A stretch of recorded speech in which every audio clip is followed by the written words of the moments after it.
नमो नमः। आज हम लोग बृहत् संहिता के उत्तरार्ध में दकारगल निरूपणम, जल के स्वरूप आदि के बारे में समझेंगे। धर्म्यम यशस्यम च वदाम्यतोहम दकारगलम येन जलोपलब्धिः पुंसां यथांगे क्षिरास्तथैव क्षितावपि प्रोन्नत निम्न संस्था। एकेन वर्णेन रसेन चाभ्यच्युतं नभस्तो वसुधाभिषेकात् नानारसत्वं बहुवर्णतां च गतं परीक्षं क्षितितुल्यमेव। जिस प्रकार मनुष्यों के हाथ पैर आदि अवयवों में रक्तवाहिनी नाड़ियां हैं, उसी तरह पृथ्वी में भी ऊंची नीची गुज्ज स्थानों में जल वहन करने हेतु शिराएं स्थित होती हैं। आकाश से एक रंग और एक रस स्वाद वाला जल पृथ्वी पर गिरने के बाद स्वाद आदि पृथ्वी की मिट्टी आदि की विशेषता से तथा जमीन में भेद होने से विभिन्न रस स्वाद आदि एवं विभिन्न रंग वाला होता है। इस प्रकार पृथ्वी के वर्ण व रस के सदृश जल के रस व वर्ण सिद्ध होते हैं। अतएव मिट्टी और उसके वर्ण व रस का परीक्षण करते हुए जल के रस स्वाद वर्ण गंध आदि का परीक्षण करना चाहिए। उसी क्रम में अब हम पूर्व आदि 8 दिशाओं के स्वामी कथन। पुरुहूतानल यम निरृति वरुण पवनेन्दु शंकरा देवा विज्ञातव्याः क्रमशः प्राच्याद्यानां दिशां पतयः। पूर्वादि क्रम से 8 दिशाओं के स्वामी हैं।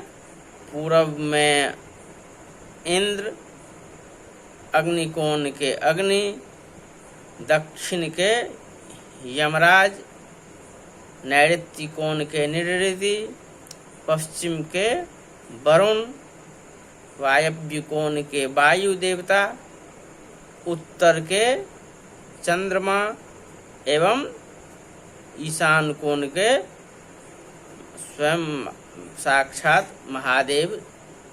ये 8 देवताओं पूर्वादि क्रमशः हैं, ऐसा समझना चाहिए। अब भूगर्भस्थ शिराओं का ज्ञान। दिक्पति संज्ञा च शिरा नवमी मध्ये महाशिरा नाम्नी एताभ्योऽन्याः सतसो विनिःसृता नामभिः प्रथिता। अब इन इंद्रादि देवताओं के नाम से 8 दिशाओं में 8 मुख्य शिराएं हैं जो सर्वविदित है।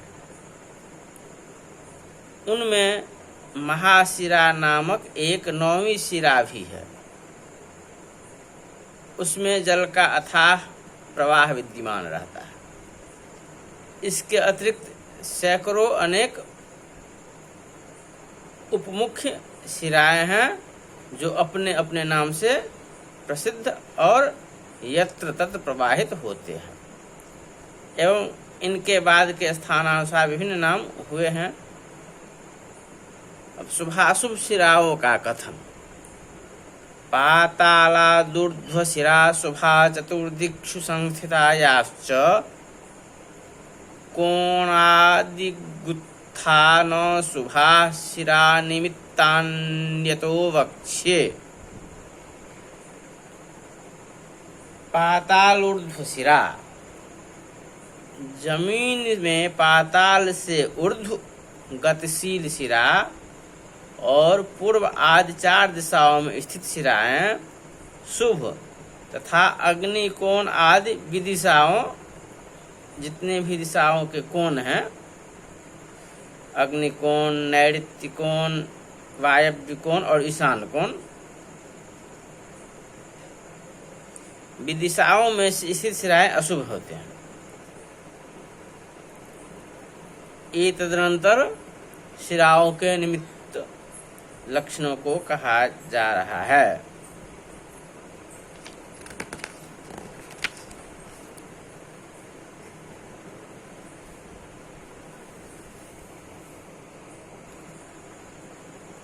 कुमुदा नाम शिरा सा पुरुषत्रयवाहिनी भवति।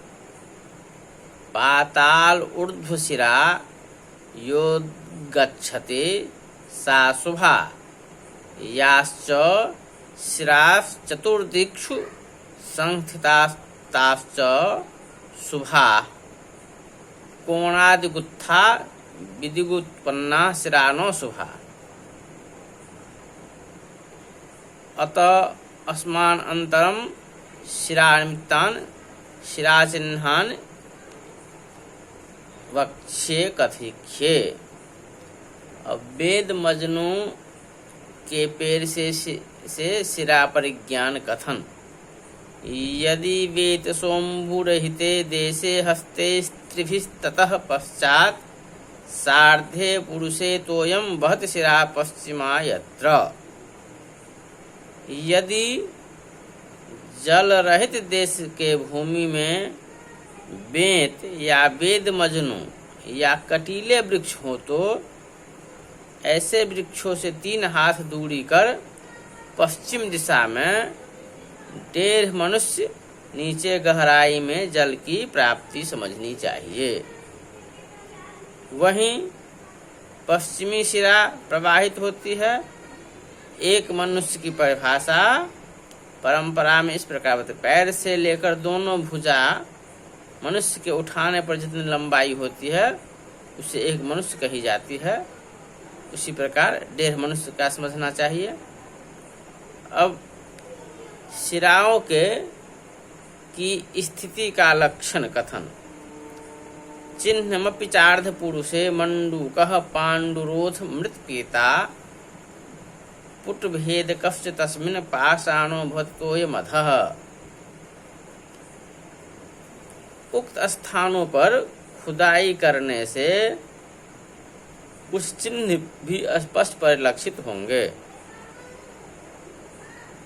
तो इस संबंध में आचार्य जी का कहना है कि अर्ध पुरुष की खुदाई के बाद मेढक जो पांडु वर्ण का होता है दिखाई पड़ता है।